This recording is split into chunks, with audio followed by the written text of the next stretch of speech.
Welcome to God is Open. I'm your host, Christopher Fisher. Today on God is Open, we're going to be talking about Neoplatonism, Plotinus, and the One. Now, this is an important concept for Christianity because most of modern Christian metaphysics is based explicitly off of Plotinus. I say explicitly because Augustine admits it as much, and his friends write to him, and he says that basically your writings are filled with Jesus and Plato and Plotinus. Augustine's writings are filled with Plotinus. So it's important to understand Plotinus's theology about who God is and understand his conception of the one. And we could compare that to modern Christian theological takes on the nature and character of God, which are fairly identical. So number one, Plotinus tells us that the one is above all predicates. This is from Lloyd Gerson's Plotinus. This is probably the best book on Plotinus out there. It's a pretty thick volume, and it is pretty dense. This guy knows what he's talking about. If I was to pick one absolute expert on Plotinus, this would be the guy. So this is the authority that we are quoting, and he'll tell us when he's giving his own opinions on things. He'll talk about Plotinus's treatment of Plato, and he'll tell us how Plotinus viewed Aristotle and what elements of Aristotle that Plotinus incorporated and at what parts of Plato Plotinus incorporated. And he's generous as well to Plotinus because he doesn't always believe that Plotinus lines up with Plato's metaphysics, but he gives him the benefit of the doubt because we're all interpreters of Plato. And Plotinus is giving us a system, and Plotinus considered himself a follower of Plato. He was not, in his mind, inventing new things. Like it or not, he considers himself a Platonist, just teaching the metaphysics of Plato and not innovating. But he was innovative, and he did have a lasting influence on the modern world. The entire world is in his shadow when it comes to the Christian picture of God. Even Islam has those taints. Plotinus tells us, this is Lloyd Gerson, it's what Lloyd Gerson writes, Plotinus tells us that the one is above all predicates.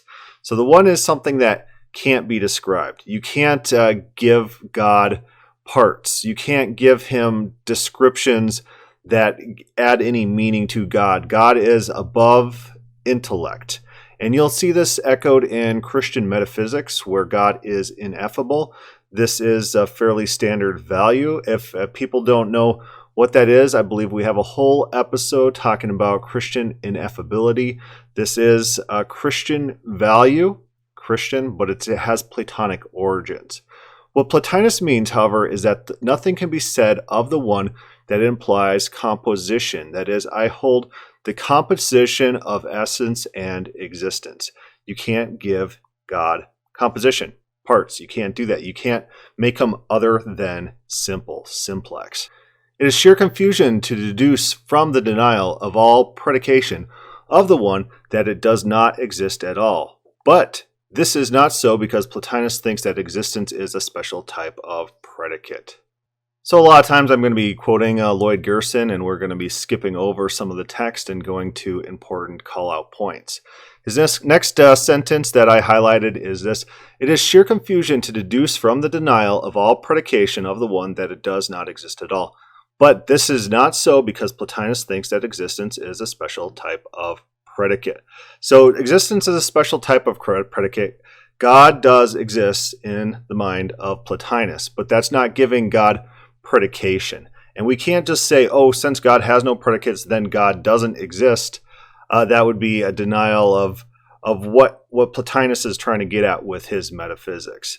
Again, I'm not saying I endorse any of his metaphysics here. We're just discussing Plotinus's system, trying to get in his mind. So here's a lengthy quote from Plotinus on this issue.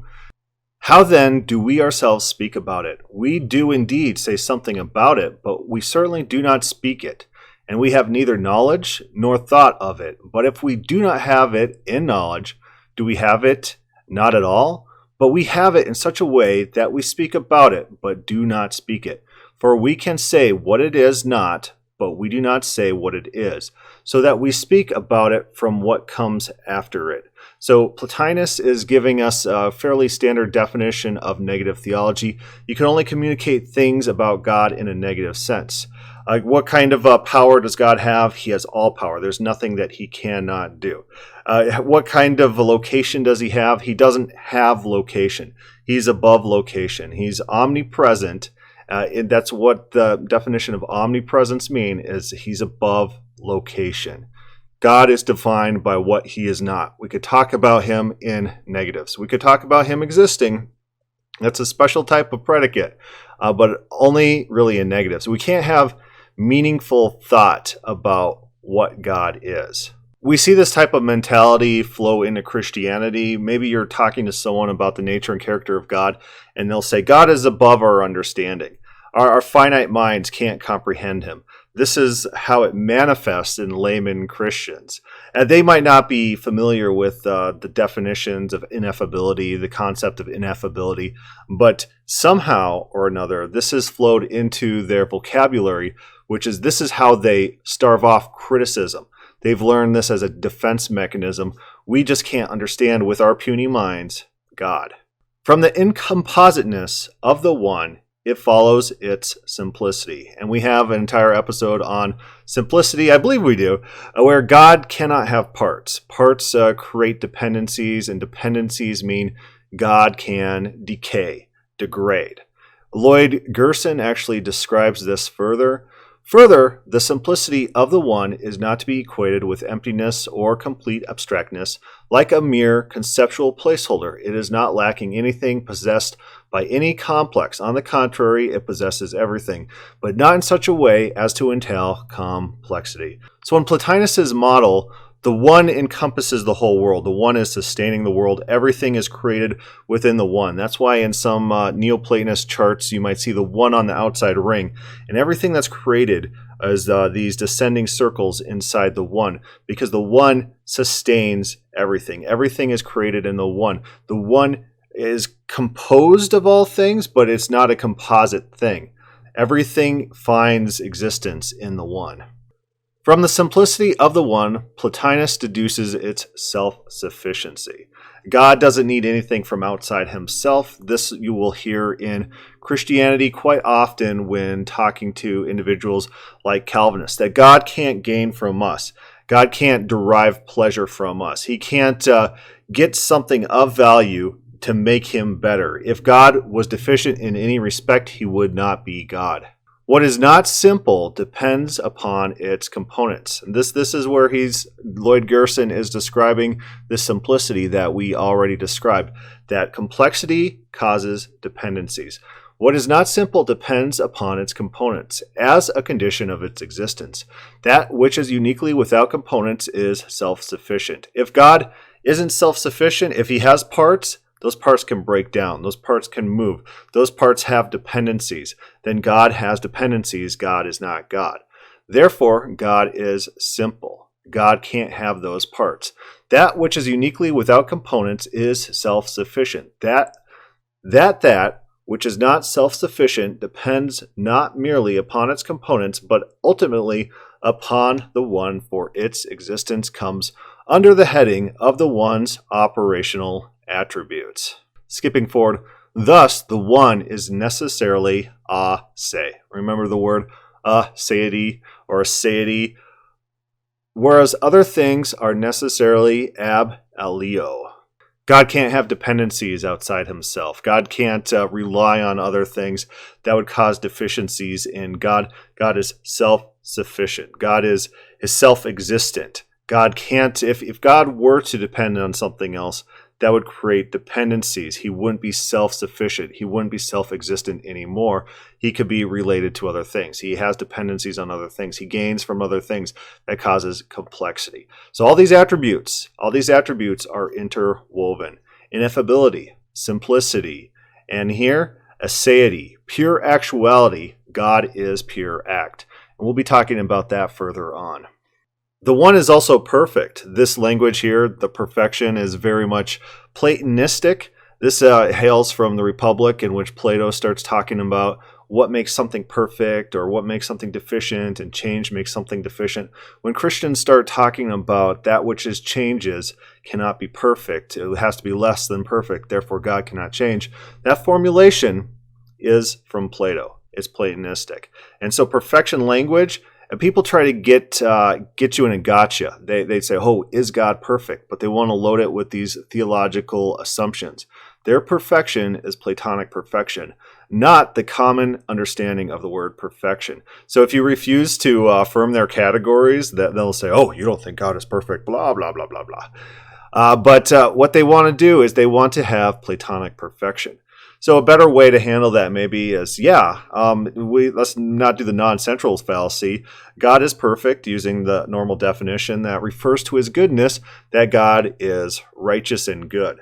It doesn't refer to unchangingness. It doesn't refer to immutability in the biblical worldview. So when you're in the Bible and you're looking at claims about God's perfection, that's in relation to righteousness. It's not in relation to Platonic unchangingness, Platonic simplicity, Platonic pure actuality.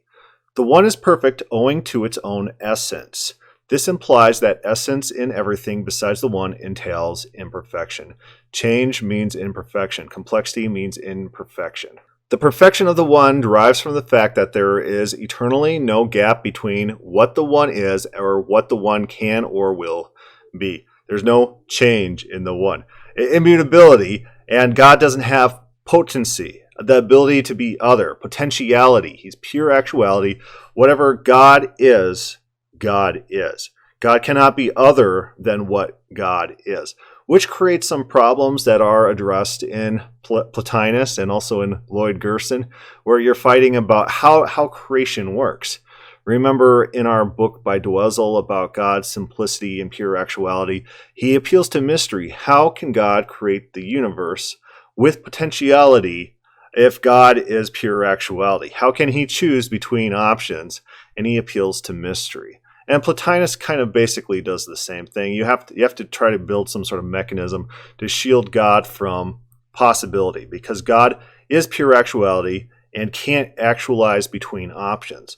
Whatever the options that are actualized are the only options. Anything else would assume some sort of defect in the one, in creation, in who God is. This phrase is interesting. The notion of perfection is a common currency in Greek philosophy, I would say. Scrolling down, the one is the most powerful of all beings precisely because there is no impediment to its being or acting. Supreme power would also follow from self-sufficiency, since an impediment would involve dependency of some sort. Nothing can thwart the one. Nothing can thwart God. Nothing can be in his way. There's no obstacles to overcome.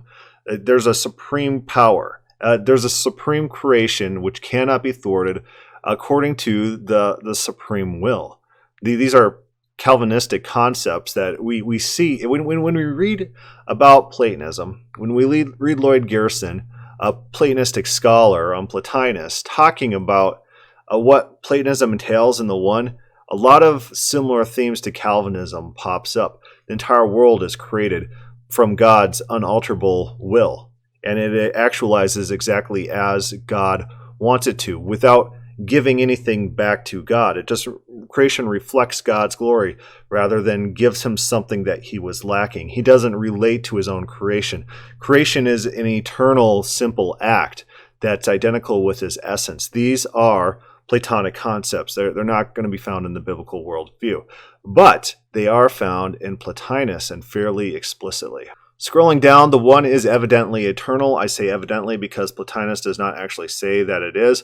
Plotinus, remember, he had 9 Enneads. There's a lot of works that he probably, sermons and lectures that he gave that might be unrecorded, but we got 9 of them, and none of them say that the one is eternal. We have to infer it from his other writings. It is undeniable that the one is eternal, if only because whatever is eternal is for Plotinus superior to what is in time in any way, and because that upon which the eternal depends obviously cannot itself be in time. Since the intellect is eternal in Plotinus, and the intellect depends on the one, it logically follows that in Plotinus's model, the one is itself eternal. It's outside of time. The whole world, we get statements where the entire world actualizes based on an eternal will of the one. The one is infinite. This means that it is without form of any sort. The one can't have form. The one can't have a shape, so it can't be in space, such as you can give it location, can give it a relationship to other objects. The one is omnipresent, but not in such a way that it gives itself to space. It's not in space. Further, what is absolutely incomposite cannot be finite, because anything finite is analyzable into what it is limited and the limiting principle. Hence, all and only finite things are not absolutely incomposite. God has to be incomposite. So when we read early Christian philosophers and their dealings with the Jews were under the impression that God had a body, and they utterly rejected this. Christians utterly rejected this. You see them fighting Jews on this point. You see Basil, you see Justin Martyr mocking the Jews on this point, because to them, in Platonism, form implies imperfection. Form implies a change, degradation, dependencies, and so all these things need to be rejected. God has to be incorporeal, without form in any sense. It can't be a spiritual form. It can't be a physical form. It can't have delimitations on it. It can't be located anywhere. These types of predicates would cause dependencies on God. Therefore, God is omnipresent in such a way that he's not in space-time. The one is everywhere, or omnipresent. What this certainly does not imply is pantheism. Plotinus' preferred way of making this point is to add that the one is nowhere as well. The one is everywhere, and the one is nowhere. It's really above predicates.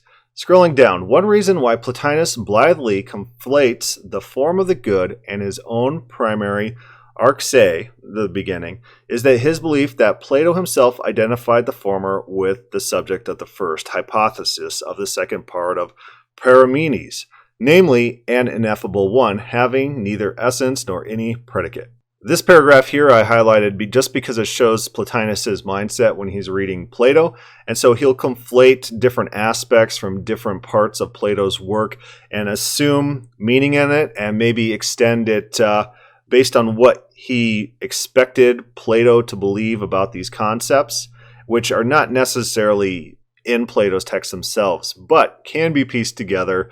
Maybe if you're in Plato's mindset, maybe Plato's not entirely explicit, and maybe Plato's being a little bit coy, not writing the full thing he believes, as he ought to do. There's the famous letter from Aristotle to Alexander the Great that basically says all these mysteries are in Aristotle's writings, but we don't expound on them because we're trying to keep them a mystery, because mystery cults were a big thing. So that's a deal too. Plotinus might be reading Plato in that sense, in which he takes these different concepts from these different works about different subjects and pushes them together and tries to make sense of it and systemizes Plato in a way maybe beyond the scope of what Plato himself was trying to communicate. So let's talk about God's boulomai, God's will. This is a word we find in the Bible. This will is identified with its activity. Of course, these attributes are to be understood with the crucial qualification that their application is not to be taken to imply compositeness in any way. God's simplicity takes priority. God's immutability takes priority. God's incompositeness takes priority over God's action. In the Will Duffy-Matt Slick debate, Will Duffy's asking Matt Slick if God can make one more raindrop in a storm. Can God make one new butterfly? Can God design a new butterfly, write a new song? And Matt Slick wouldn't answer. He just avoided the question because he didn't want to say no. In Platonism, the one has actualized everything that can be actualized, everything that it can do. And there's not a possibility for a different actualization. And so everything that happens is by the will of the one. Everything is actualized in a way that conforms to the greatest creation of the one. But the other things cannot happen. The one can't do new things. The one can't have potency or potentiality to create something that's uncreated. The one is pure act. The one is pure actuality. It can't do other than what it has done or other than what it will do. It's eternal and timeless. And there's no possibility of adding something that hasn't before been added. That would add potentiality. That would add choices between options. And for this reason, too, Plotinus denies that the one can have discursive thought. Discursive thought is one thing that I was talking about fairly hard-hitting on my debate about Isaiah, where Isaiah is depicting God as having discursive thought. This is denied in classical theism about God. God cannot have discursive thought. One thought can't lead to another. That would create compositeness. That would deny simplicity. That would make God mutable as opposed to immutable. God would not have omniscience. He wouldn't know all things, but would have to come to deliberations through a sequence of events. One thought precedes another. This is change. This destroys this Platonic concept of God.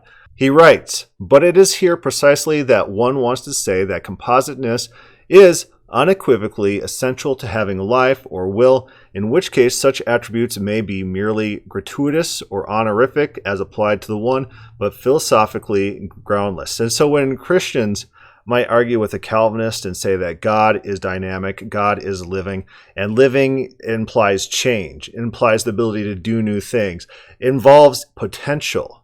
The Calvinists will defer to Platonic arguments that God is life, but life in a different sense than what we mean by it. That God is living and dynamic, sure, but that doesn't mean he changes or does new things. He is life itself. He is the essence of life, which bestows life to all things. In that way, he's living, not that he's changing, breathing, learning, and interacting. Since the primary effect of the one's activity is that everything else exists, the one must contain everything else within it in some way. This containment is just casual dependence. But the one must also be the sort of thing upon which everything can be casually dependent. So, if the life of any sort exists owing to the one's casual activity, the one in some sense possesses life. You'll hear this in sermons that God upholds all things and everything would come crashing down if God doesn't uphold it. In this sense, this is a Platonic notion in which the one sustains all things. All things are created, all the essence of everything that exists is upheld in the one. And Christians, they take some of Paul's statements and they turn it into this Neoplatonic concept in which God is continuously, all things gain existence and continue existence in a metaphysical way within God. Whereas Paul was probably meaning that God is the sovereign, God is the ruler of all, God decides what happens and when. Probably not this Platonic concept that everything literally is in some sense upheld by the essence of God, that the whole universe is within God in that way, that God is the sustainer in a metaphysical way. We scroll down and here's where Lloyd Gerson talks about discursive thought.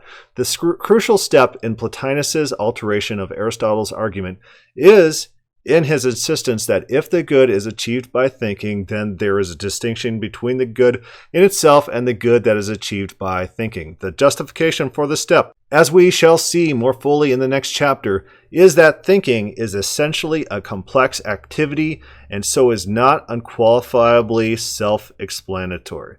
So thinking, going from one thought to another, it's complex. It's not simple. So if God has thoughts, he has dependencies. He has parts. He's not simple.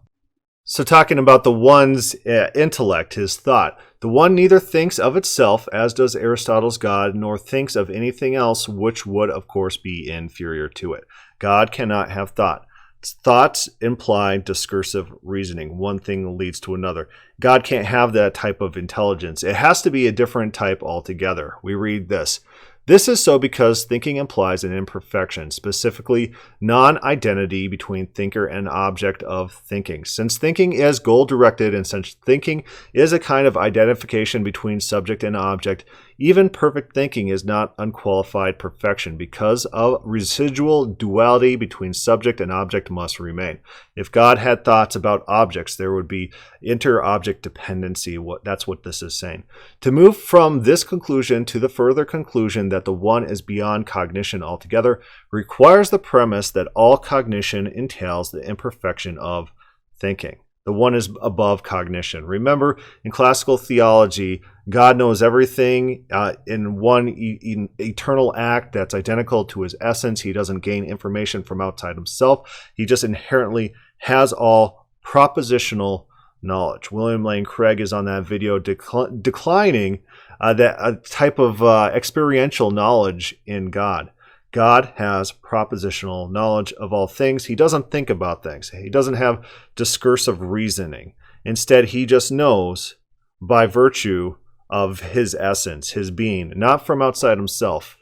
Just as it is wrong to assume that because the one is beyond a limited essence, has no essence nor does not exist, it is wrong to assume that because the one is beyond intellect and intellect's activity, it has no cognition. To move from this conclusion to the further conclusion that the one is beyond cognition altogether requires the premise that all cognition entails the imperfection of thinking. Just as it is wrong to assume that because the one is beyond limited essence, it has no essence, nor does essence not exist, it is wrong to assume that because the one is beyond intellect and intellect's activity, it has no cognition. So the one has like an unlimited cognition. In classical theology, God's knowledge is unique, ungenerated, and it's a propositional knowledge of all things. There's no discursive thought. There's no gain from outside himself. This is the type of knowledge that Plato, or Plotinus here, he wants to ascribe to the one, that God can't have thoughts. God can't have thinking, but he has a cognition that's above intellectual thought. He has a cognition that's above discursive reasoning. That's the type of omniscience given to the one. The central operational attribute of the one is that it is or has activity, although predictably enough, Plotinus adds that the one is above activity. So in Calvinism, for example, if you want to conceptualize this, they say that God can't act. God can't do something other than what he has eternally decreed. He's done everything in one eternal decree and doesn't have actual activity. He can't do new things. He's not actively working and changing. He's immutable, eternal, outside of time. All things are done in one eternal act. This is Plotinus's idea of the one, that the one is pure act but has no activity. Why? Because activity makes God, it gives him possibilities, probabilities, it gives him potency, it gives him potentiality to be other than what he is. Plotinus agrees with Aristotle that the first principle of all must be without potency. So much is deductible from the one's perfection. Indeed, if there were no more to this matter than this, then the attributes of an aragamia to the one would add little to its hypothesized perfection. We scroll down and we get an example from Plotinus, but in Lloyd Gerson's words, the first he calls the activity, which is the thing itself, and the second the activity, which comes from the thing. And so God has this pure actuality activity, and the activity that we see in the real world is just a secondary activity. The later is a necessary consequence of the former, but different from it. For example, the heat of a fire is its first activity, and the heat radiating from the fire is the second. So there's a fire, which causes radiating heat. One is caused by the other. And in Plotinus, God's ineffable, immutable, eternal activity is perfect perfection and simple, but the entire world and the activity that we see around us is the radiation of that eternal will. In Plotinus, God has ineffable, eternal decree by which all things follow. That's Plotinus's idea here. We scroll down to Plotinus's creation account. Because the one can't actually have activity, the one has to create in such a way that everything that comes from the one is not through the one's own doing. The whole world is spawned basically by an overflowing outpouring of good of the one. That's how the world is created. This, we may say, is the first act of generation. The one, perfect because it seeks nothing, has nothing, and needs nothing, overflows, and as it were, and its superabundance makes something other than itself. These are the words of Plotinus. Creation is an outflowing, it's a reflection. All things that exist then come from the intellectual principle which spawns the material world. But how is that one the principle of all things? It is because as a principle it keeps them in being, making each one of them be. Yes, and because it caused them to be. And so this is that idea of sustaining the world itself, though everything is contained in the one. That's how the one is the principle of all things. Lloyd Gerson, Plotinus contrasts acting by necessity and acting on the basis of discursive reasoning. Oh, listen to that. This should lead us to conclude that the necessity as attributed to creation by Plotinus and necessity as denied of God's acting by Aquinas do not mean the same thing. And so Plotinus has acting by necessity as a different thing than normal discursive reasoning. God has pure act. That second phrase there about Aquinas, necessity is defined as something that can't be otherwise. And so Aquinas has to deny that the world is created by necessity because that makes the world God. Only God is a necessary being. And so Plotinus is just using a quite little bit different definition. Not necessarily that he disagreed in concept with Aquinas that the world was created and could not be created.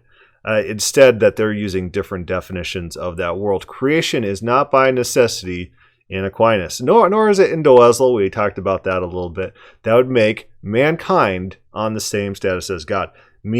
I would be necessary if creation is necessary.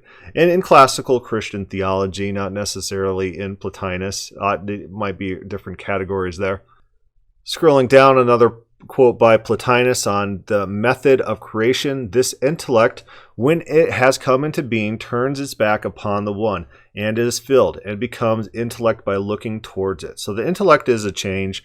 It's an outpouring from the one, and it tries to turn back to the one to become unchanging, and it freezes. And from that outpours the soul, the material world, the things that are changing, that operates on this third sphere. The God has to be insulated from the change by multiple levels. This is why the Gnostics have the various eons that descend from God. Some of them have like 50 of them. Some of them have like 14 different levels between God and creation. It insulates God from the change.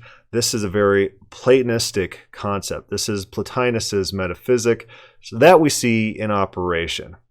Its halt and turning towards the one constitutes being. Its gaze upon the one, intellect. Since it halts and turns towards the one, it may see it becomes at once intellect and being.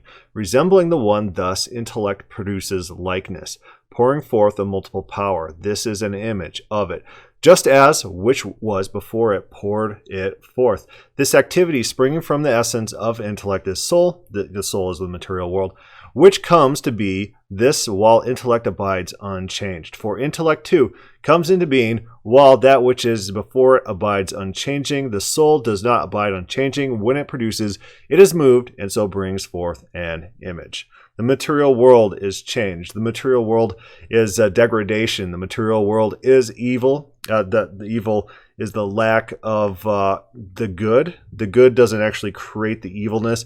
Evil could be an extraction or abstraction or negation of the good. It's non-being, non-existence. It is that change is the evil. Scrolling down, we got another quote about Plotinus, Aquinas, and creation. This is an important objection, one which strikes a vital nerve. It is precisely owing to a suspected denial of omnipotence or omnipotence in Christian creation metaphysics born of the Platonian tradition that Aquinas refuses to join instrumentality with creation. Aquinas uses Platonistic metaphysics. This is what he's saying. Aquinas is basing his metaphysics on Plotinus to claim that creation isn't made by necessity. It doesn't require potency in God or potentiality in God. God doesn't act necessarily. You can't create those dependencies. You have to sever those links. This is a Platonistic value that Aquinas adopts. Per Lloyd Gerson, I think he knows what he's talking about. Scrolling down, Plotinus, however, cannot express the one's activity as resting on a relation between two things. So when God creates, there can't be a relation there. There can't be God's actually actively acting to create. Because the one is not a thing at all. It is not possessed of compositeness that thinghood requires. So it cannot be a term of a relation among or between things. This would seem to follow directly from its necessary uniqueness. To have a real relation to something, if it is necessary to be sufficiently complex to be distinct from that in virtue of what there is a relation. So nothing can be compared on the same level as God. This is due to God's simplicity, his ineffability. He can't have distinction. He can't have predicate. And this is just further emphasizing that fact. Moving on to omnipotence, Plotinus certainly emphasizes the idea of supreme power in his characterizations of the one. What precisely is this power supposed to be? How is power to be analyzed? First, as the text in 5, 3, 15, 33 through 6 indicates, Plotinus takes over Aristotle's distinctions between passive and active power, identifying the latter one with the one. Secondly, the power of the one is indicated by its results, namely the existence of everything that can exist. But since the existence of everything that exists is not identical with the one's power is evidently that in virtue of which everything else exists. But this power is in no way really distinguishable from anything else in the one. Else its perfect simplicity would be destroyed. Remember, everything hinges on simplicity, immutability, ineffability, these ideas, pure actuality. This is what would destroy God if he could do something other than what he has done. He is pure act. He's pure act, and as such, he's created the entire world to exist. You can't add potentiality into that. It is the power to cause to exist everything that can exist, including eternal intellect and forms. Without the causal power of the one, even eternal truths would not exist. All truths exist in God. You'll hear Calvinists adopting some of this language that the laws of logic find its basis in God. And he actually talks about that. We're probably not going to read that quote specifically, that the laws of logic are retained in the essence of God. But that's Plotinus's position. It's a very Platonic position. Since the one has a life and is engaged in activity, it seems perfectly natural to Plotinus to raise the question of whether or not the one has a will and whether it exercises it freely. In fact, he devotes one entire lengthy treatise, 6-8, to this question. The way he sets up the problem is most instructive. Previous argument has established that the one is omnipotent. Omnipotence here means I believe that the one has the power to endow with existence every possibility. It is able to cause the existence of whatever can exist. This still leaves the question of whether what the one does is in its power, a question which is particularly pointed if the one never withholds its production. Gerson's pointing on a very interesting point, the one that you can leverage against Calvinists such as Duazel, that could God have created a different world than he did create? Everything that is created for an eternal purpose in Calvinism, in Platonism, and can't be other when it is. God must create everything that he must create. Scrolling down, Plotinus identifies the will of the one with its essence and activity. Elsewhere, Plotinus insists that the will in the one is not the result of its desire for any good, since it's the source of goodness for everything else. The one can't have desires, the one can't have needs, the one can't gain from outside itself. So in Platonist metaphysics, God can't gain from outside himself. So the world isn't made by his goodness, for his own desires and values. Instead, the definition of will is what God does. In Calvinism, just using Calvinism as an example so that we could conceptualize this, that anything God does is by definition good. And in Plotinus, God's will is anything that actualizes. Plotinus identifies the will of the one with its essence and activity. Whatever it is that God does in his eternal activity, which doesn't have any potentiality to do anything else, it's an eternal simple decree. Anything that he does is goodness by definition. The creation that it spawns doesn't actually benefit the good in any way, or doesn't benefit the one in any way. The good is Platonic concept, the Platonic name of God. But the one does not benefit from outside himself. So what happens, you can't say, is from a desire to do something. That would also imply discursive thought. But that needs to be denied to God. Its wanting is perfectly and immediately identified with its activity. God wills what God wants. They're indistinguishable terms. That's what it's saying here. Who else has that theology that we know of? Plotinus sees no conflict in saying both that the will of the one is limited in no way and that the one cannot do otherwise than it does. Can God do something new? That would add potentiality to God. God would have parts. God wouldn't be immutable. God would not be God. Classical theism. Will Duffy again had badgered Matt Slick with these questions. Matt Slick could not answer the question because he didn't want to answer the question, because the obvious answer in his theology is no, God cannot do new things. But Matt Slick is a coward and does not want to actually say the things that he actually believes.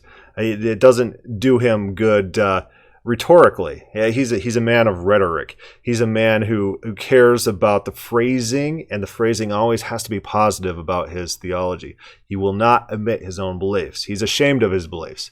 What this means is that perfect activity has by definition no defect, and doing otherwise. For the one would mean doing something imperfect. But it also means that the one does not refrain from doing anything, where refraining would not necessarily be a defect, but simply indicate an unselected possibility. In Calvinism, classic theology, God maximizes the goodness of the world. The world's a reflection of God's glory. God doesn't actually gain any glory from the world. But the world that exists because it is the maximally great universe, to maximally glorify God in the Calvinist system. Plotinus has something very similar here, that God has to actualize everything that's actualized. There's no imperfections that aren't actualized. There's nothing that, if there were things that weren't actualized, which could have been actualized, which could have been better than other things, then God is deficient in some respect. Therefore, the world that was actualized is the world that can only be actualized. God can't actualize any different world than the one that is actualized.